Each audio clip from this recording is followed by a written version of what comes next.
bachcho, let's read the question. Question says, in a survey of 220 students of a higher secondary school, it was found that at least 125 and at most 130 students studies mathematics, at least 85 and at most 95 studies physics, and at least 75 and at most 90 students studies chemistry, 30 studies both physics and chemistry, 50 studies both chemistry and maths, 40 studies both mathematics and physics, and 10 studies none of these subjects. Let m and n respectively be the least and most number of students who studies all the three subjects. Then m plus n is equal to dash. First we see the की concept. देखिए यहाँ हम set theory का result use करेंगे. अगर तीन sets की A union B union C आपको कार्डिनलिटी फाइंड आउट करनी है, तीन सेट्स के यूनियन की, तो हमारे पास फॉर्मूला क्या है? Cardinality of A plus cardinality of B plus cardinality of C, जो भी तीन सेट दिए उनकी अलग अलग cardinality, minus cardinality of A intersection B minus cardinality of B intersection C और minus cardinality of A intersection C plus cardinality of A intersection B intersection C. A intersection B intersection C का मतलब क्या है? जो तीनों sets में लाई करता है. और A union B union C का मतलब है जो आइदर किसी एक सेट में भी हो, यूनियन में सब हो जाता है. अब हमें क्या दिया गया है? टोटल जो एलिमेंट्स है, टोटल स्टूडेंट्स है, उसे एनएस से रिप्रेजेंट कर दे तो 220 है. लेकिन इसमें 10 स्टूडेंट्स ऐसे हैं जो कोई भी सब्जेक्ट नहीं पढ़ते हैं. 10 स्टूडेंट्स को छोड़कर बाकी सब्जेक्ट आइदर और कोई भी सब्जेक्ट पढ़ रहे हैं. तो कार्डिनलिटी ऑफ, देखिए मैथ्स के लिए मैं एम लिख रही हूँ और फिजिक्स के लिए पी लिख लेते हैं और केमिस्ट्री के लिए सी लिख लेते हैं. तो cardinality of M union P union C कितना हो जाएगा? 220 माइनस 10. सबसे पहले मैंने ये यूनियन फाइंड आउट कर ली तीनों सेट्स की. ये समझ में आई? ये हमारा 10 कैसे 10 सब्ट्रैक्ट कर दिया क्योंकि 10 कोई भी सब्जेक्ट नहीं पढ़ते हैं. अब हमें दिया गया है, ऊपर से शुरू करते हैं, at least 125 and at most 130 student studies maths. जो मैथ्स है उसकी कार्डिनलिटी किसके बीच में है? मैथ्स की कार्डिनलिटी मिनिमम 125 है और मैक्सिमम 130 है. तो मैंने इसे ऐसे सेट इंटरवल की फॉर्म में लिख दिया. आप लेस देन इक्वल टू का सिंबल लगाकर भी लिख सकते हैं. कार्डिनलिटी ऑफ फिजिक्स के लिए भी हम लिखेंगे ऐसे ही. फिजिक्स के लिए मुझे दिया गया है 85 एंड 95. एटलीस्ट वाला लोअर बन जाएगा पॉइंट और अपर बन जाएगा जो एट मोस्ट वाला है. और कार्डिनलिटी ऑफ केमिस्ट्री के लिए भी वो बिलोंग करेगा एटलीस्ट 75 और एट मोस्ट 90 के बीच में. यूनियन हमने फाइंड आउट कर ली है. इसके अलावा मुझे और क्या इंफॉर्मेशन दी गई है? 30 studies both physics and chemistry. Physics और केमिस्ट्री बोथ के लिए इंटरसेक्शन आएगी. वो कितने हैं? 30 स्टूडेंट्स हैं. कार्डिनलिटी ऑफ 50 है जो केमिस्ट्री और मैथ्स पढ़ते हैं, डेट इज 50.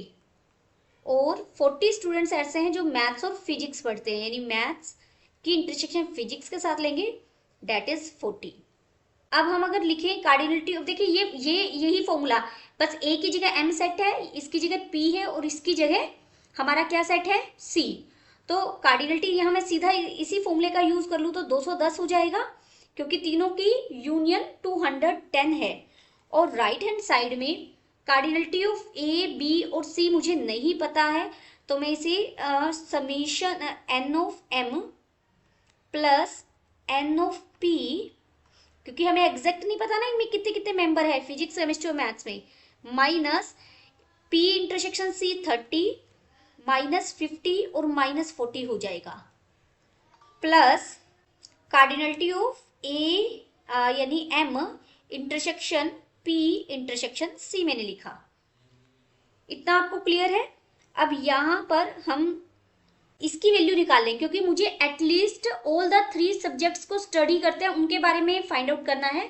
तो इसे मैंने लेफ्ट में रखा, M intersection P intersection C, बाकी हो गया 210 में से उधर जाकर सब्ट्रैक्ट हो जाएगा 30 सॉरी इधर सब्ट्रैक्ट था ना, यस बच्चे इधर सब्ट्रैक्ट था, उधर जाकर प्लस हो जाएगा। 30 प्लस 50 प्लस 40 और माइनस, माइनस बाहर लेते हुए मैंने N of P plus N of M, cardinality के लिए ये N plus N of C, और पूरे के बाहर देखिए माइनस ले लिया, क्योंकि ये वाला पार्ट जब 200 वाली तरफ जाएगा तो नेगेटिव हो जाएगा, और उसके मैंने पूरे के बाहर ये ले लिया। अब इसके मैक्सिमम और मिनिमम की बात करनी है जो हमसे पूछा गया है।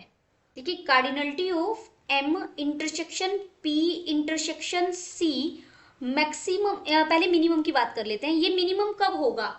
जब ये हमारा मैक्सिमम हो।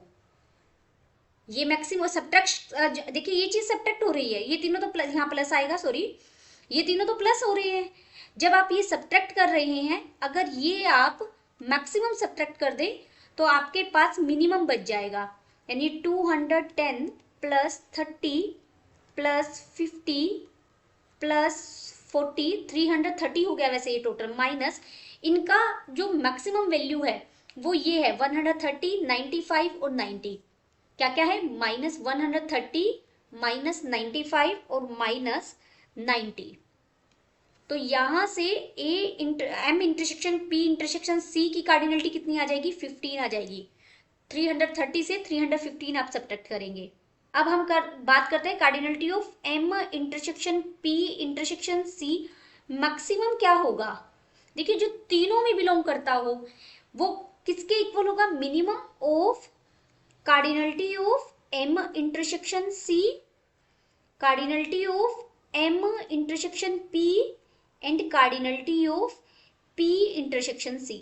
जो दो में गया है वही तीनों में जो जा रहा है वो दो में तो डेफिनेटली जा रहा है, तो मिनिमम इन सबका जो मिनिमम होगा वो इसकी मैक्सिमम वैल्यू हो सकती है।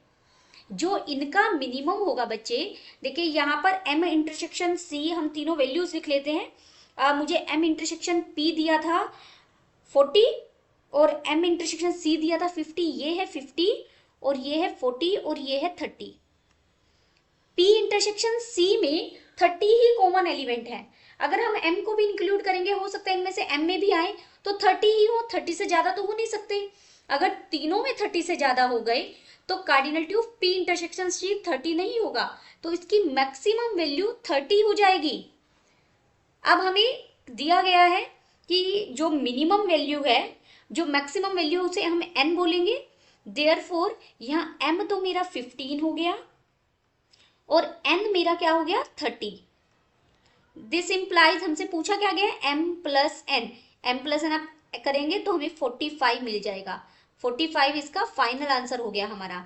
मिनिमम और मैक्सिमम वैल्यू निकाली हमने, तो यहाँ आ जाएगा 45।